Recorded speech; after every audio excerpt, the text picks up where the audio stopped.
I think we get triggered into flow state when there's that exciting challenge to go after.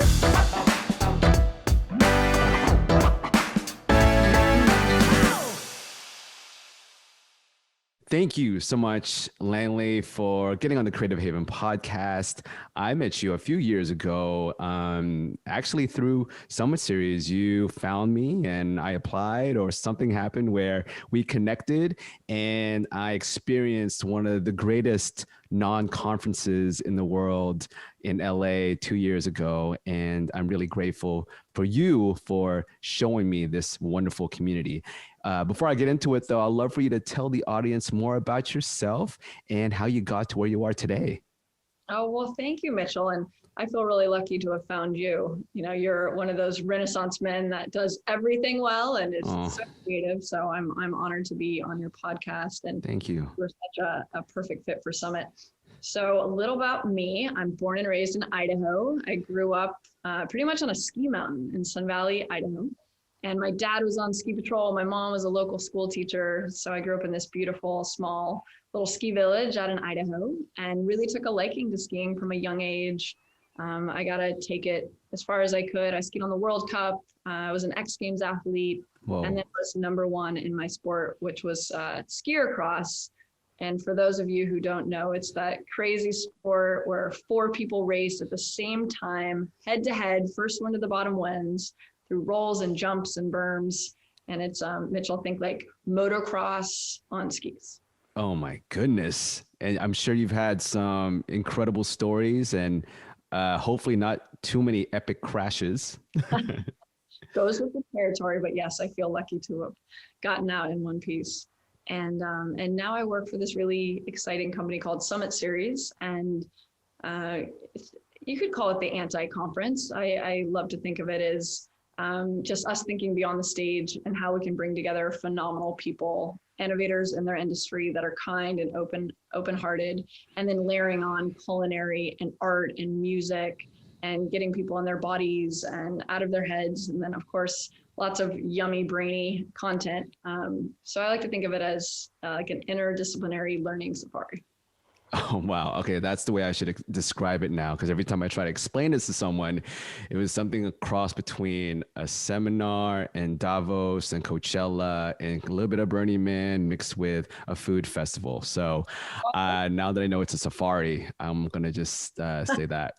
But what was the transition like? Actually going from being a professional athlete into Summit and the whole idea of just bringing people together from different parts of the world and backgrounds to create a cool community. Yeah, I mean, candidly, it was really hard, right? December 19th, 2013, right before the Olympics, I went from like 60 miles per hour to a crashing halt, and I hairline fractured my pelvis. Ooh. And I just remember laying there being like, oh my goodness, like it's all over. Like everything I've ever trained for and worked for and known is like over in a split second, right? Because I was about to turn 30, the Olympics, I would have been 34.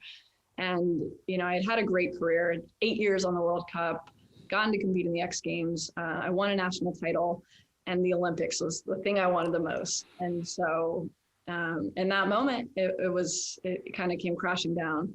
And so I flew home, laid on my parents' couch, watched a bunch of my friends walk into the opening ceremony of the Olympics, and was pretty terrified because I didn't know who I was without skiing. I wasn't sure I'd be good at anything else. I could barely hold a conversation because it had been my identity for so long that's how people knew me. So I was really fortunate. I actually attended Summit Series, similar to you, when I was an athlete, and was really blown away by the people. And it opened up this kind of third door of what was possible beyond sports. It's like, you built what? And that's so interesting. And I didn't even know you could. Like entrepreneurship for me was very exciting because I felt like people bringing their ideas to life, being really creative. And so about a year after I retired, I reached out to the Summit team, and they had just actually purchased a 10,000 acre ski resort, of all things, 4 hours north of where I'd grown up with the community. And I was like, no way. Skiing, community, nature, events, like this is my sweet spot. So it's been 7 years with them, and I just feel so fortunate to have found that place. That's a great story because I just love how you were able to find a new purpose, a new passion in Summit. And it's beautiful how it's something that was kind of organic because they had this ski resort. It was near your hometown. You've experienced the event before and you felt like this was your tribe and you had something to give to the world. And now, you know, you brought me on. And so I'm really grateful that you made that transition. And For it, Mitchell, to have you in the community. yeah. Oh, thank you. And Langley, you know, I want to know from your perspective as a, you know, athlete and also now, you know, as a, you know, part of Summit, do you feel there's this, I would say the experience that you had as an athlete kind of transition and helped you transition? Like, what was it that you learned skiing and being in the X Games and training that helped you become, you know, part of Summit and to be so successful? Yeah, I mean, that's a great question, Mitchell. I think it comes down to what I learned as an athlete that really translates to what I do now. It's a mixture of good habits, right? It's waking up every day. I really love to get a good night's sleep, hydration, a bit of movement. I'm big into meditation, but I think it's also like carving out that time, right? So it's not reaching for your phone first thing when you wake up because you're going to get sucked into someone else's email or tone on a text.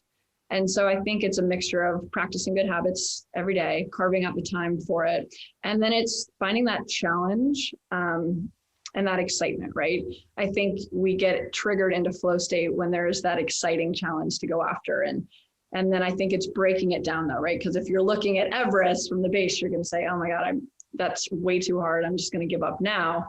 But with skier cross, so it's still relatively a new sport that the X Games brought to life. But imagine like house-sized jumps, like one after another. And they actually had Jeep Wranglers, Mitchell, at X Games that we would jump over. Jeep was one of the sponsors. And, you know, you could train in the terrain parks, you could hit cat tracks, but there's never, if you think about skiing, if anyone's skiers out there, there's not a skier cross course that you can go and train, right? So I went from racing alpine, which was gates, like what Lindsey Vonn does or Michaela Schifrin, you guys might know, to doing this new sport that I hadn't really done a lot. So you're using like raw athletic talent and you look down at this X Games course and there's like 14 jumps in a row and you're so intimidated that it's just breaking it down, right? So I would hit the first jump and I would do well. And then I'd add a second jump and then the third and the fourth. And then eventually throughout the day, you complete the course. And I think that Summit's the same way. We take on very ambitious projects. And I think it's just getting up and practicing those good habits, like making your to-do list and like taking small chunks. And then you look back and like, wow, we really created this incredible thing. So I think good habits in sports really translate to life and business.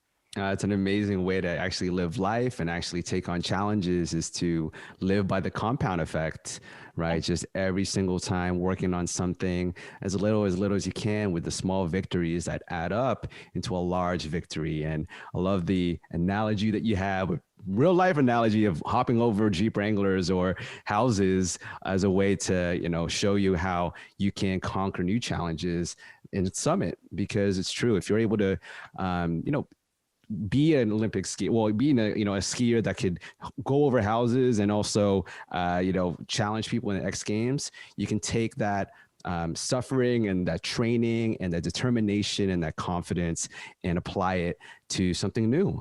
And with that, like, what would you say to a lot of people out there who are, like you said, you know, trying to find that routine of, you know, healthy habits and also routine and going against challenges?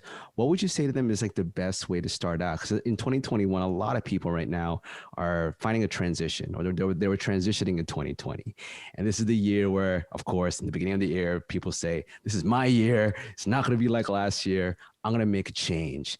And so what is some advice you can give to someone who wants to challenge themselves and try something new?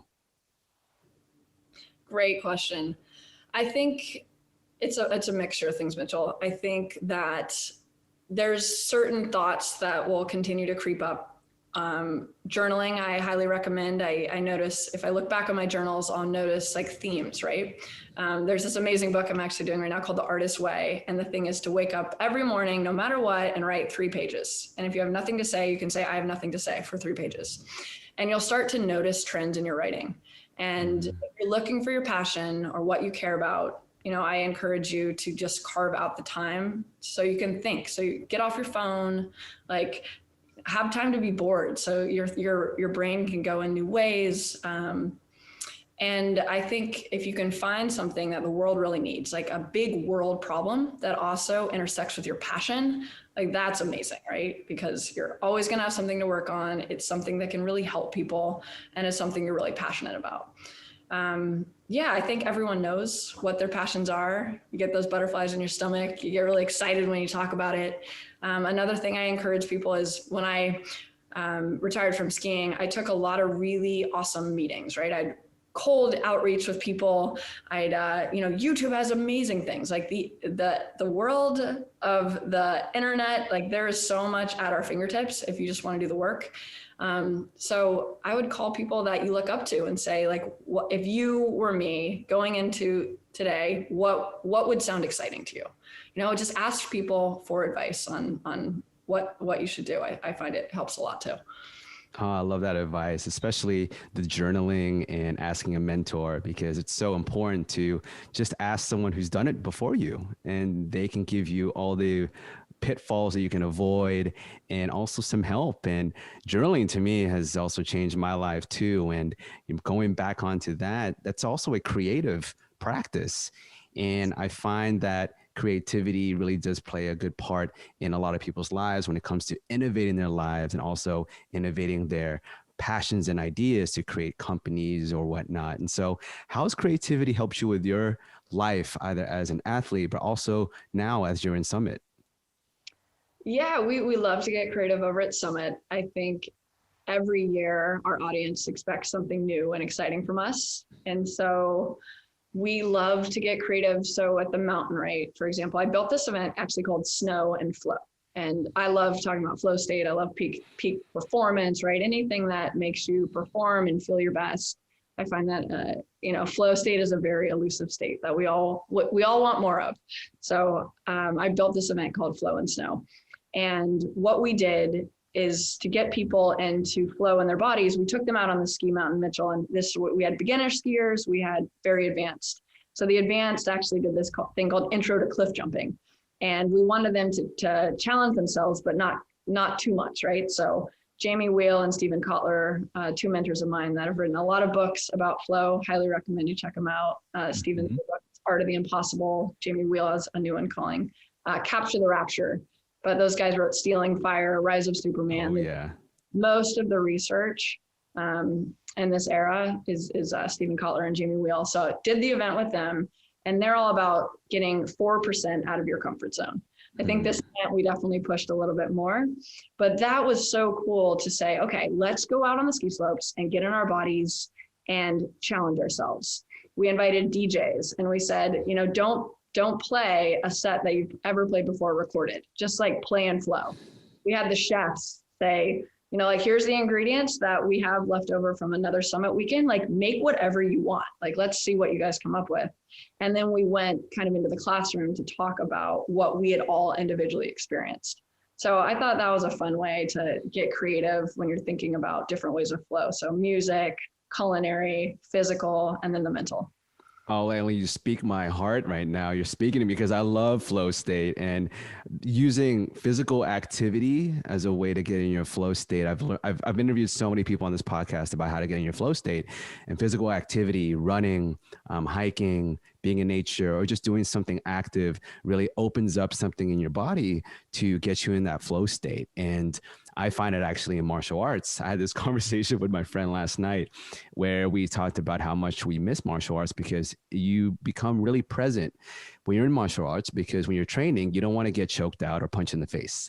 And same thing when you're on the mountain, climbing a mountain or a cliff, you might fall to your death, or if you're on the ski slope, you might crash. Whatever it is, you have to be so present.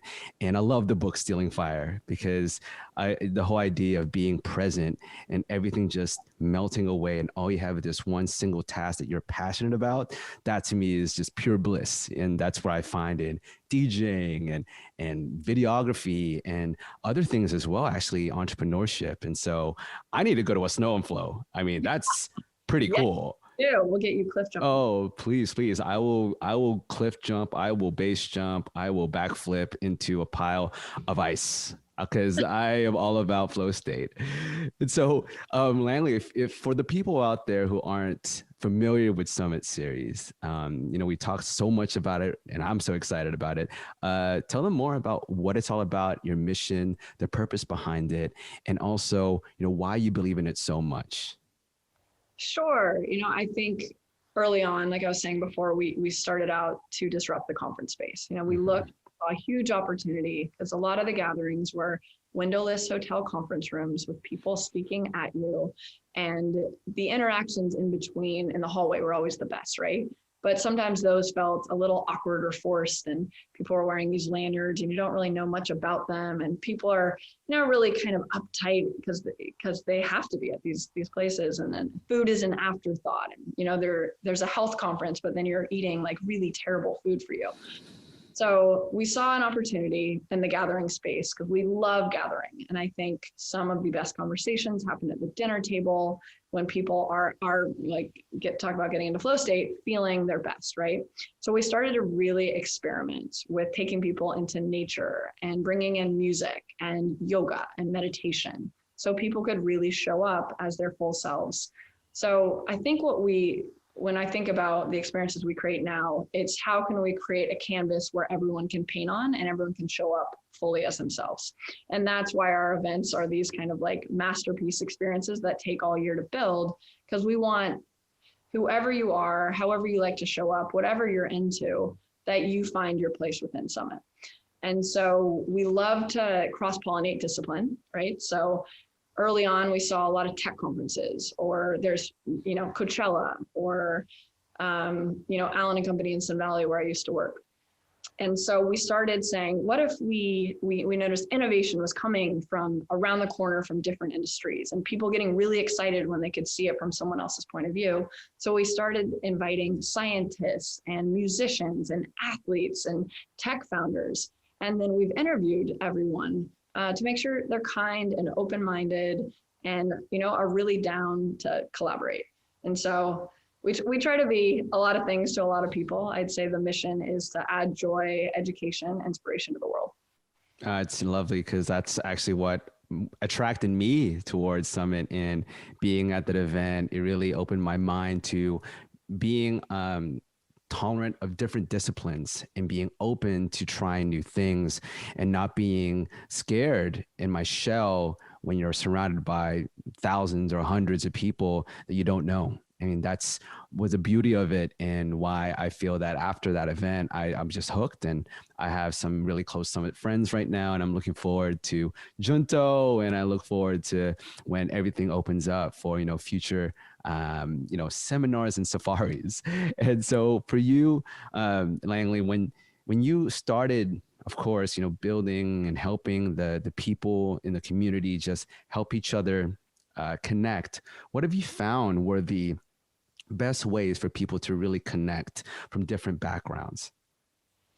Sure. I think that's where building all these different experiences comes to play. Like, if I find someone who else loves skiing, like we can form the fastest friendship, right? Because we just shortcut right into it and talk about skiing. Or, you and I first bonded over flow state. Like I remember that first call we had like 4 or 5 years ago, like so clearly. So I think it's finding commonalities that people are passionate about. And it can be within their industry or a lot of times I find outside of it. So I think it's finding places and building spaces that people really want to show up in and don't feel like it's an obligation because they feel like they have to network for their job, or, they have to like go pitch their company for their Series A. It's how can you kind of overthink all of that so people don't have to do the kind of like handing out the business cards. How can you create those spaces so people can just step into them and that naturally happens? And I think a lot of the time it's, of course, the curation of the room, but it's what's going on in that room to really kind of facilitate that. That's right. No, that's how I felt when I was at the event. And I actually find that when I throw my own events, when I go out and DJ and throw these events, it's really creating the space, the environment, the vibe, the atmosphere. And you really did that well. And for you, as you started meeting people in Summit, and as you continue to cultivate these relationships, how have you grown? What have you learned over these years that have really shaped who you are today? Oh, wow. That is a great question, Mitchell, and I'll try to do it justice. Yeah. Yeah, I've changed a lot, right? I've been so lucky to be exposed to so many phenomenal people.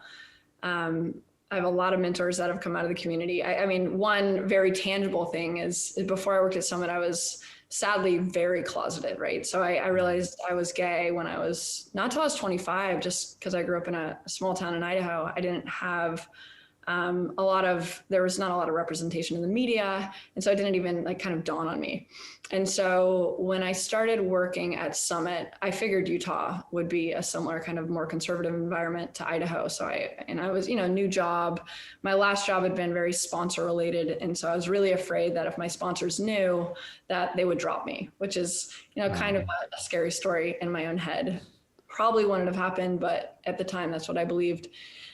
So Summit was amazing for me because I got to be in the mountains, a place that really speaks to me, but I got to be around all these really open-minded people that love me for who I was. And so I started to feel comfortable being myself. And so cool surrounding myself with people that really supported me and had grown up in a lot, in cities and had more liberal mindsets. And so it really helped me step into who I am. And,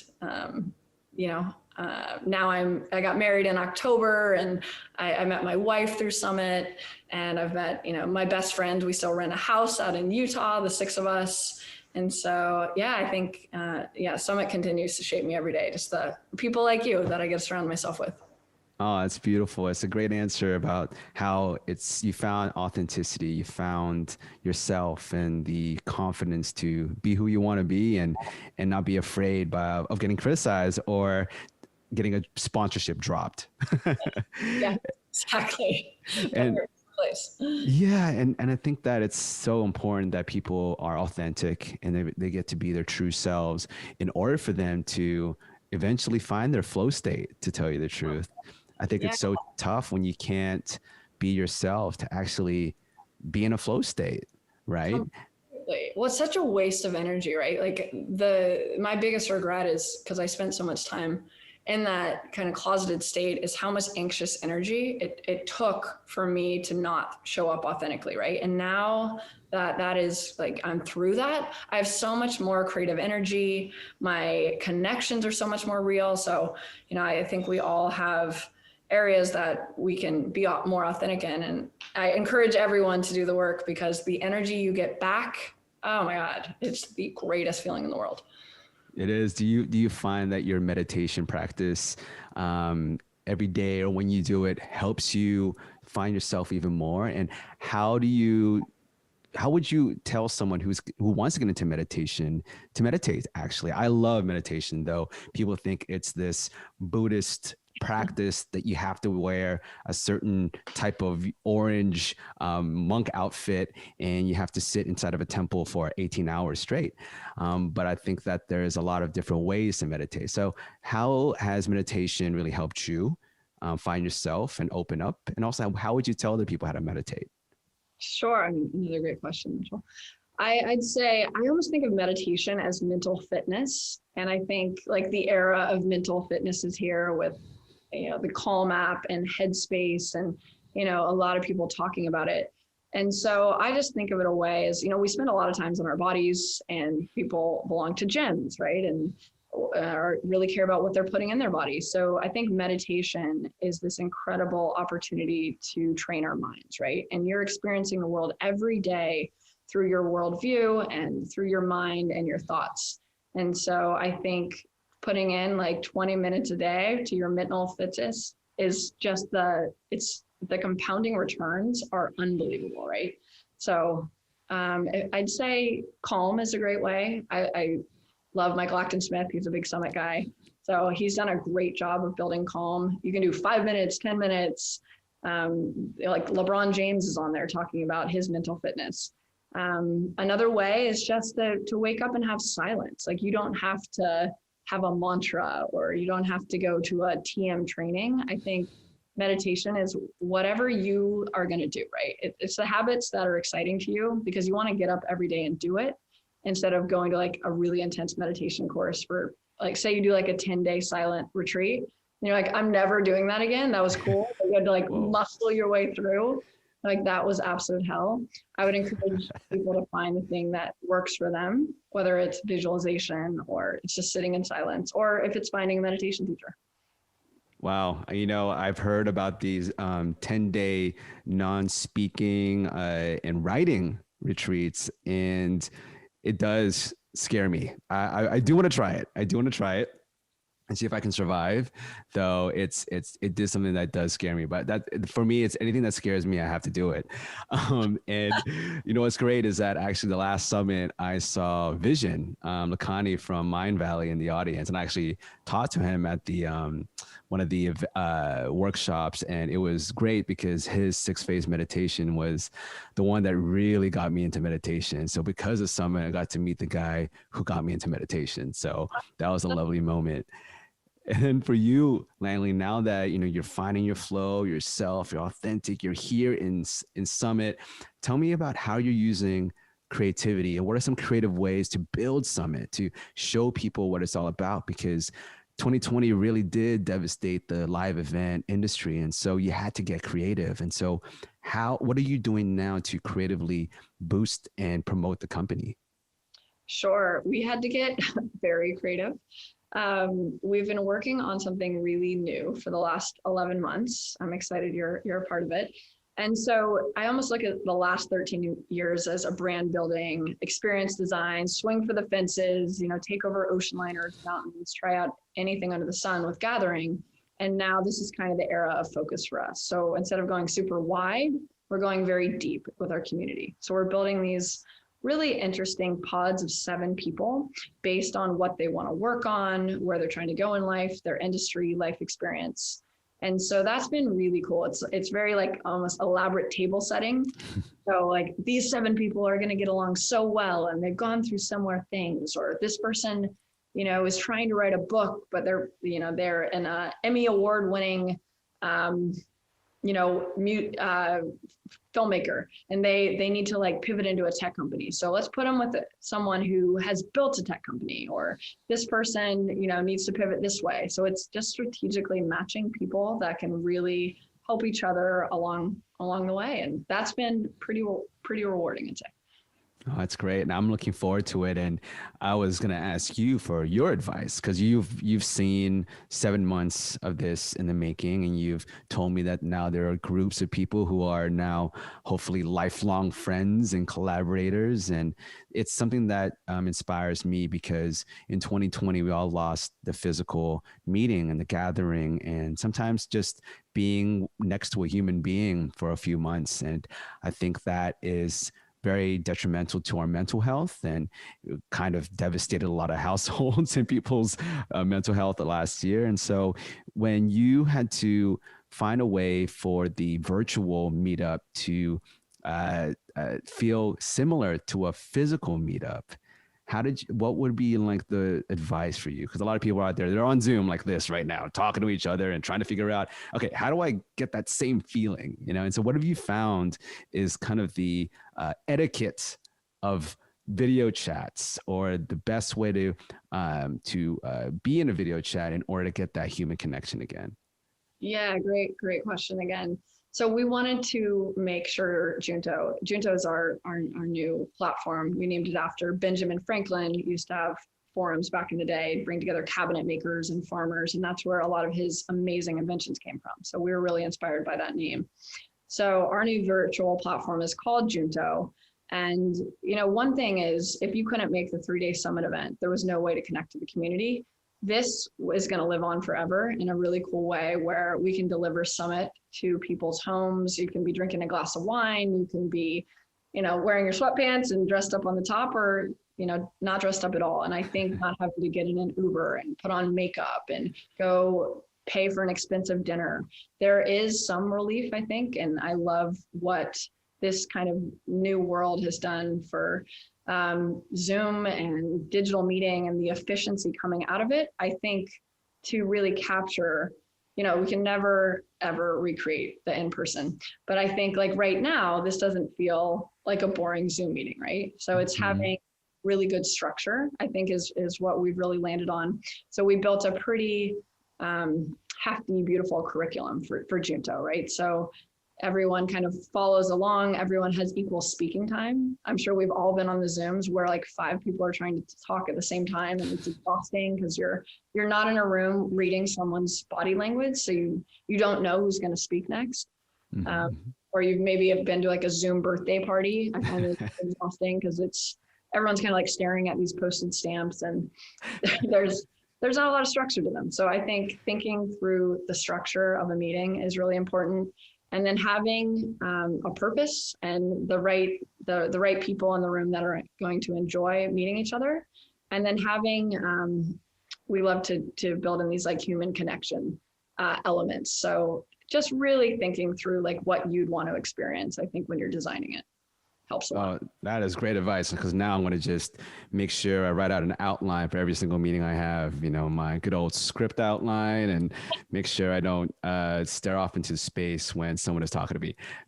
No, but it's great for me to hear that from you, because then I know now that these meetings and Junto groups are going to be customized towards my loves and my interests and my goals, and I'm really excited. And Langley, now that you have these Junto groups and you figure out ways where you can get into your flow state, how are you using your flow state to grow, either Summit or yourself in the next upcoming years, in the next or in the future? Are you getting back into skiing and going to do another X Games cameo and hopefully be in the Olympics? Or did you find a new love, like you said, in polo and horse riding? Yeah, I think for me, it always comes down to finding the physical. And I moved to Florida for part of the year. My wife works with the Olympic equestrian team, so really cool job. She works with these big 1,500-pound animals and helps them, be better athletes. So we are here for her career. And at first, I was such a fish out of water. I was like, Florida, like I'm from the mountains. I don't know how I'm going to be down here in like beach country. And so I joined a wakeboarding park down the road. So I've been doing that. Gotten into some polo, which has been really hilarious because I'm not a very experienced rider. And then I just bought a bike last week, and I've just been going outside, going on walks. And I think anytime that I get down or I can't find my footing, it's just always getting out into nature and getting physical and keeping my workouts going. Amazing. Well, I can't wait to see all of the Instagram posts of you crushing it in the Florida streets on your bike and doing all the amazing things at polo, because I actually would love to try polo one of these days. I heard it from a Tony Robbins UPM at UPW, and it sounds exciting. But anytime, I got a horse with your name on it. Oh, please. I'll be down there. Trust me. I'll become Michael Jordan in a year. Okay. Just watch.